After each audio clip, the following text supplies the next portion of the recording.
Good morning, friends. Yesterday we have learned about Pascal's law for the transmission of fluid pressure. The pressure exerted at any part of a fluid contained in a vessel is transmitted undiminished equally in all the directions. This is called Pascal's law for transmission of fluid pressure. The fluid pressure is transmitted equally in all the directions, undiminished, without any loss. Now the applications of Pascal's law. We are going to learn today the applications of Pascal's law. The one is very important, that is hydraulic lift. The hydraulic lift consists of a fluid chamber with two pistons. This is a fluid chamber with two pistons. One piston of small cross-sectional area, small area of piston, small diameter, and another piston, a larger diameter.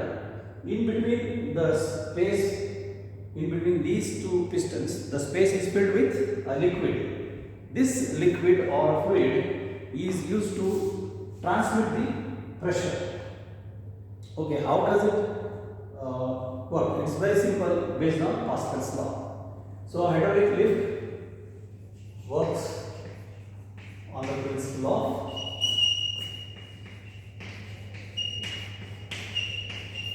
Pascal's law.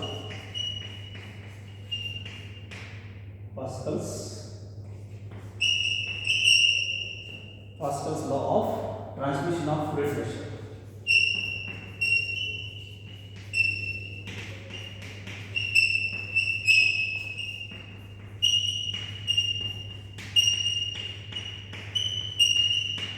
Now, since it has two pistons, a smaller piston with area A1 and larger piston with area A2. Now, on this piston of larger area, heavy load which needs to be lifted is kept. Heavy load which needs to be lifted, like it is a device used to lift the heavy loads. What is a hydraulic lift? Hydraulic lift is a device used to lift heavy loads like car, truck, or any four-wheelers. So the load to be lifted is kept on a piston of large area, and here on the piston of small area force is applied. This force applied by area gives the pressure. So an external pressure is created at this piston of small area. So if P is the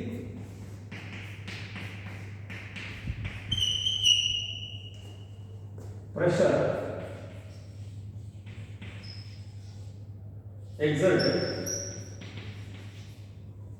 exerted by applying force,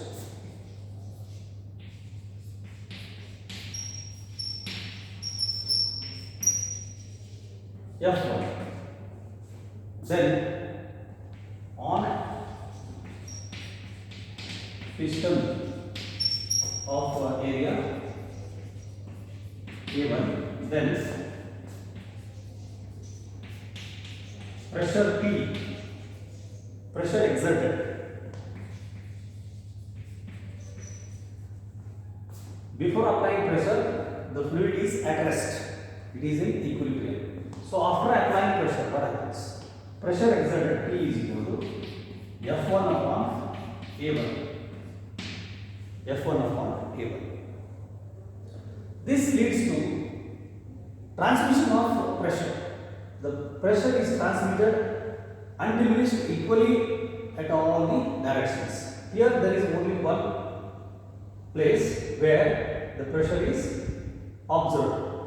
So the pressure is observed on the piston of larger area A2. So according to Pascal's law, same pressure should be exerted. So pressure exerted on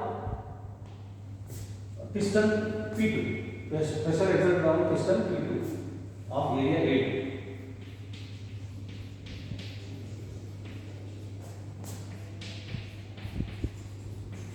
Piston of area A2 is now given by F2 by A2. That should be equal to same pressure according to Pascal's law.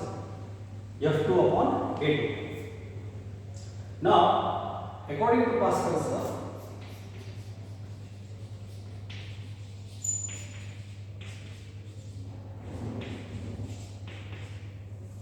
same pressure is transmitted.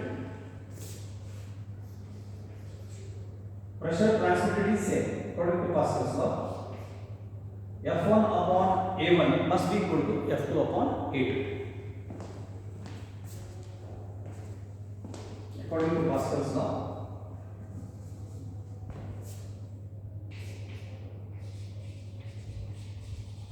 pressure transmitted is same.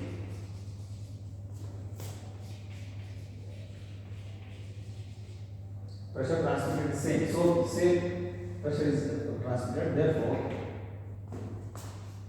F2 upon A2 is equal to F1 upon A1. Therefore, you can just see here F2, force exerted on this large piston. Force exerted on this large piston is F1 into A2 upon A1. You can definitely see here the force exerted on this piston is smaller, less amount of force, because P here is equal to F1 upon A1. Same pressure is exerted here, so by definition it is F2 upon A2. So F1 upon A1 must be equal to F2 upon A2. But what is happening here? This area of the piston, second piston, is larger compared to the area of first piston. So you can see from this diagram, A2 is greater than A1. Since A2 is greater than A1, you can see here the force exerted on a second piston of larger area is much greater. It's greater than F1. Here you can write here A2 is greater than A1, therefore F2 is very much greater than F1. This is the advantage. So we can write here what is the mechanical advantage. Mechanical advantage is F2 upon F1. F2 upon F1 becomes the mechanical advantage. With the help of less amount of force, you are able to exert greater amount of force. F2 upon F1 is equal to A2 upon A1. So this becomes the mechanical advantage. With less amount of force, you will be able to exert greater amount of force on the piston of larger size. Same way we are learning hydraulic brake system. So the automobiles like cars, bus, truck, and even the two-wheelers, bikes and all, they are all provided with hydraulic brake system. There also the working principle is same, that is Pascal's law of fluid pressure. The pressure exerted at any part of the closed fluid chamber is transmitted undiminished equally in all the directions. So when the driver applies the pedal of the brakes, when the vehicle is in motion, suddenly when he observes any obstacle on the road, like a road hump, he applies the brakes. Just with the help of right leg, he applies the brakes. When he applies the brakes in the four-wheeler, you see all the four wheels of the vehicle are coming to halt. How is it possible? The entire vehicle is very heavy. It's a heavy loaded vehicle, so it comes to halt. So that advantage is A2 upon A1. That is the application of Pascal's law of fluid pressure. So before we learn the second one, that is hydraulic brake system, let us solve some two problems. Hydraulic brake system, we will learn it a little later. So entire vehicle like truck, heavily loaded truck, can come to halt by just applying brakes. You can just imagine small amount of force that is exerted on the area of the brake pedal is transmitted to all the four wheels through the chamber, piston chamber. So there will be four chambers, four pistons. Each piston will be connected to each wheel, and immediately they will be able to exert same amount of pressure. As a result, all the four wheels are coming to halt, and that's how the fluid pressure, the concept of fluid pressure, the application of fluid pressure is being used in the hydraulic brake system. Similarly, hydraulic lift, hydraulic press. So there are hydraulic different types of machines, and that's how we call them as hydraulic machines. So in general, hydraulic machines are the devices which work on the principle of Pascal's law of transmission of fluid pressure, which consists of a piston chamber provided with more than two or more than two piston chambers filled with a fluid, completely filled with fluid. The space between the piston chambers, the space between the pistons is filled with fluid. So pressure exerted at any part of this fluid chamber is transmitted undiminished equally in all the directions. That is the basic principle. Okay, let us solve some two problems.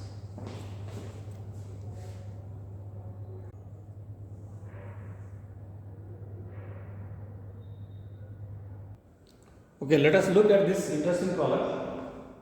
In a car lift, compressed air exerts a force F1 on a small piston having radius 5 cm. You can refer to the same diagram.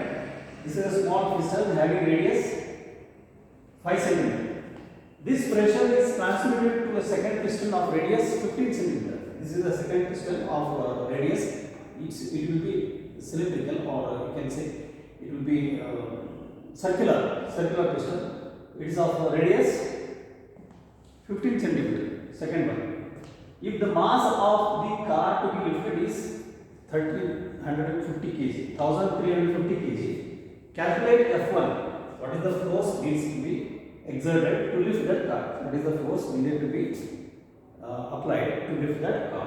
What is the pressure necessary to accomplish this task? Take G equal to 9.8 meter per second square. So here, since the pressure is transmitted and diminished,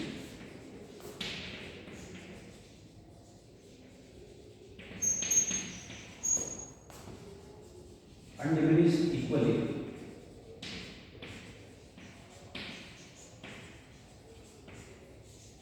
so using Pascal's law, F1 by A1 is equal to F2 by A2. If F2 by A2 is the pressure exerted due to the car here, that should be equal to pressure exerted at this level.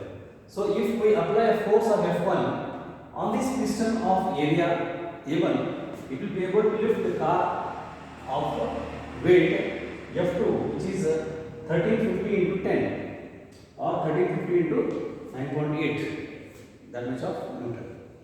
Now let us calculate how much is the force required to lift it.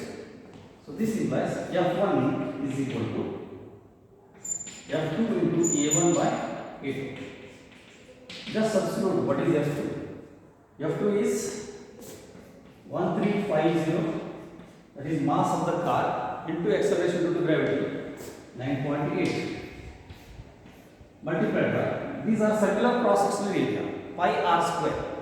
So pi into r square. Radius of the first piston is 5 cm. 10 raised to minus 2. 5 into 10 raised to minus 2 meter.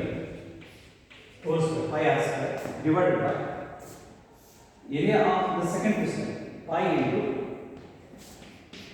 15 into 10 to the power of minus 2 whole square. So pi cancels. So you are left with, therefore, this implies F1 is equal to 1350 into 9.8. You can just see here in the numerator it is 10 to the power of minus 4, 10 to the power of minus 4 cancel. So you are left with 25 divided by 225.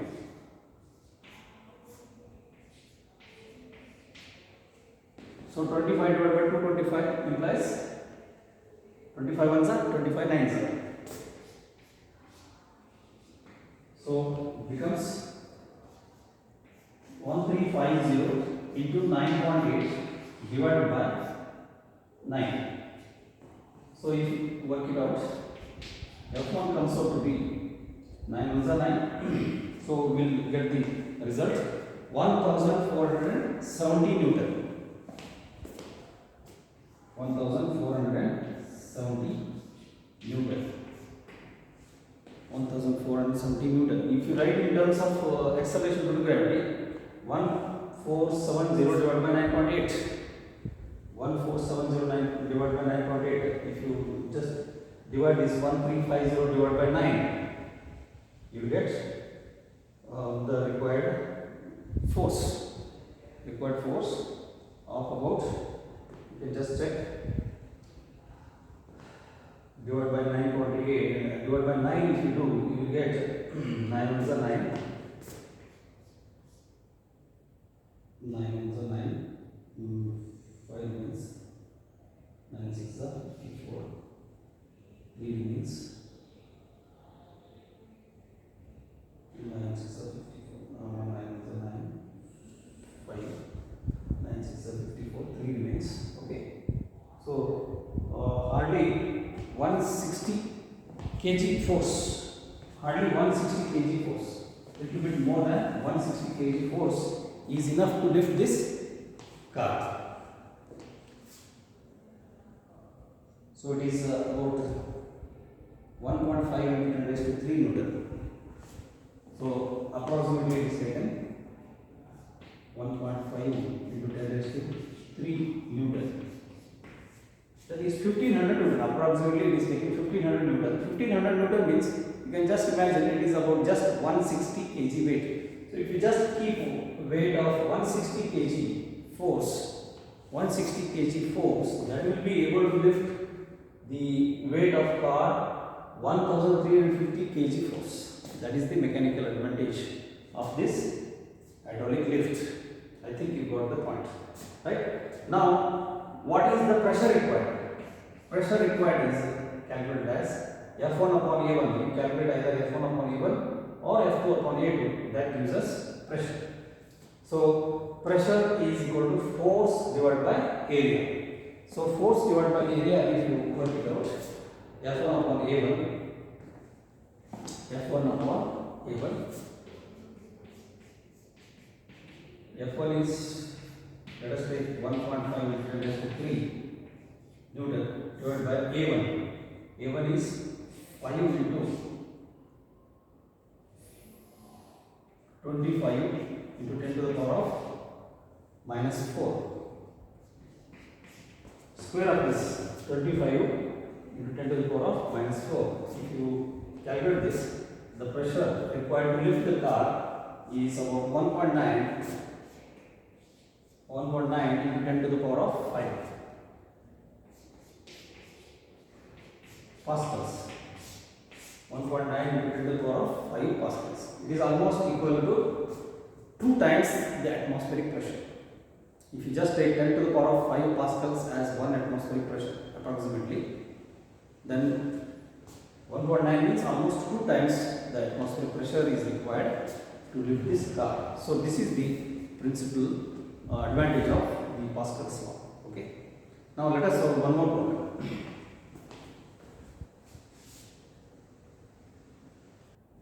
Look at this second problem. This is also interesting.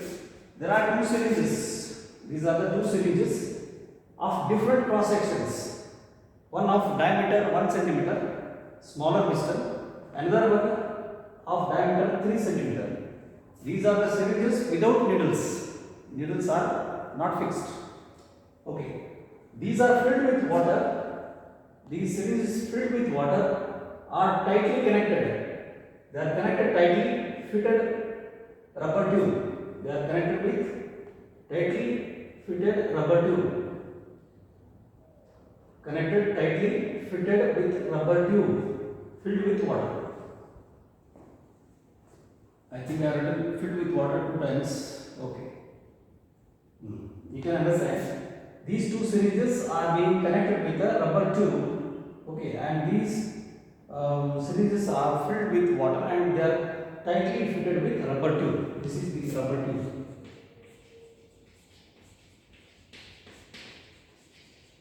Filled with water, right? Diameters of the smaller piston and larger piston are given 1 cm and 3 cm respectively.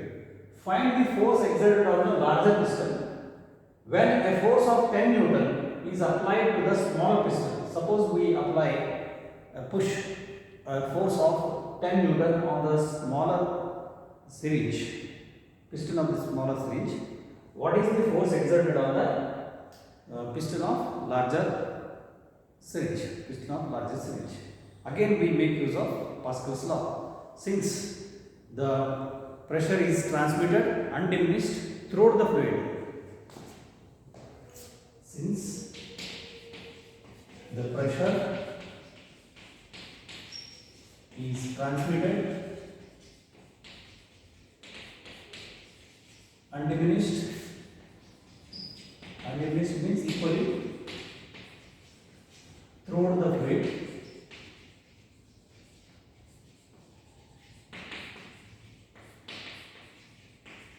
pressure must be same. So that implies F1 upon A1 must be equal to F2 upon A2. Here A1 and A2 can be found out with the help of these diameters. F2 can be found out. F1 is given 10 Newton. This implies F2 is equal to F1 into A2 by A1. And you can come to know A2 by A1 becomes the advantage, mechanical advantage, right? Just substitute 10 Newton into A2. A2 is pi into r square. If diameter is 1 centimeter, then the radius r1 can be d1 by 2. So that becomes 1 by 2 centimeter. 1 by 2 centimeter. Here it becomes r2 equal to 3 by 2 centimeter. Diameter by 2 gives us radius. So directly we can use 1 by 2 centimeter square divided by 3 by 2 centimeter square. Okay. Centimeter square cancels. Therefore, 1 by 4 gets cancelled. You are left with 10 into. So I have written reverse. 3 by 2 should be there in the numerator. Okay. Therefore, F2 is equal to 10 Newton into 3 by 2 whole square divided by 1 by 2 whole square. So 1 by 4 cancels. So you are left with 10 into 9. 10 into 9, that is 90 Newton. So just the force of 10 Newton is converted into 90 Newton. This is the principle of hydraulic lift. So suppose you take these two syringes, right, and take one shoe box. Okay, take this larger cylinder, make a hole on the top of the shoe box, and in that top of the shoe box you fix this larger cylinder. At the bottom of the shoe box you fix this smaller cylinder fitted with rubber tube and filled with water like this. Same system.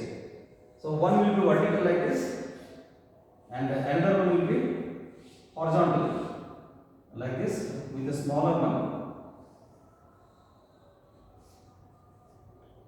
Right? This should be covered in a box like shoe box. So you can take a toy car here. You can take a toy car and keep it on the top of this top of this syringe holder, and if you just exert inward force, if you just push this smaller piston, it will be able to lift the larger piston, and thus the car can be lifted. This is just a small model of hydraulic lift. One can try this in your home.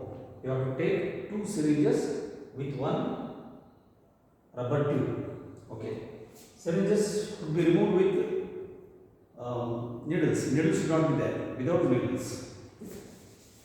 Now this is the advantage. So 10 Newton of force is converted into 90 Newton of force. That's fine. Now if the smaller piston is pushed through 6 centimeter, if it is pushed through 6 centimeter, 6 centimeter here, if it is displaced through 6 centimeter, how much is the displacement of larger piston? How much is the distance covered by? How much does the larger piston move out? So here,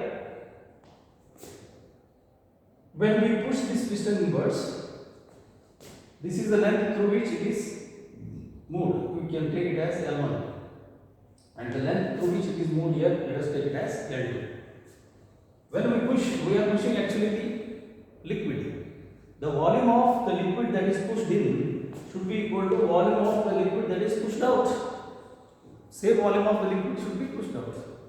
So that is second part. Volume of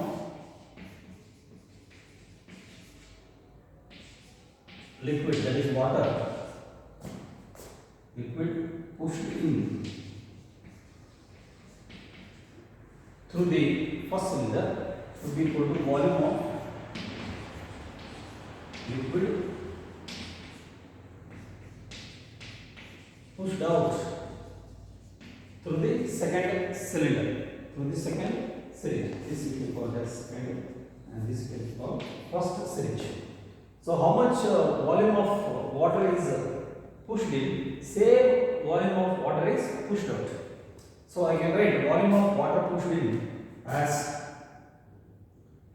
L1 into A1, where A1 is the cross-section area, as we have found here. A1 is the cross-section area, should be equal to L2 into A2. A2 is the cross-section area of the second piston. So we can calculate what is L2. Therefore, L2 is equal to L1 A1 by A2. So L1 can be substituted. L1 is 6 centimeter. 6 centimeter into A1. A1 is, as we have taken here, A1 by A2, I think we have calculated. A2 by A1 we have calculated. We can calculate A1 by A2. So I have taken directly radius square. Here actually it is pi. It will be multiplied with pi. Pi cancels, right? Pi r square. Pi cancels. So here also you can just substitute pi into 1 by 2 whole square divided by pi into 3 by 2 whole square. Just the reverse. So it becomes 9 in the denominator.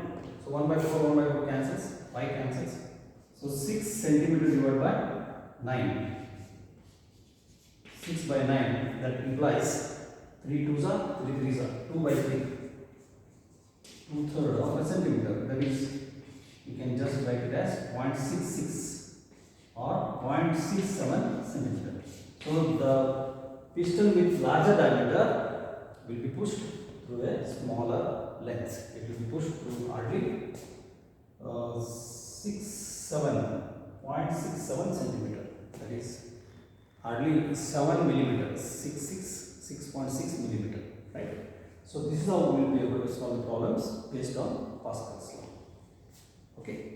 Thank you. Have a nice day. Tomorrow we will discuss about hydraulic brake system, which is very interesting. Okay. Thank you. Have a nice day.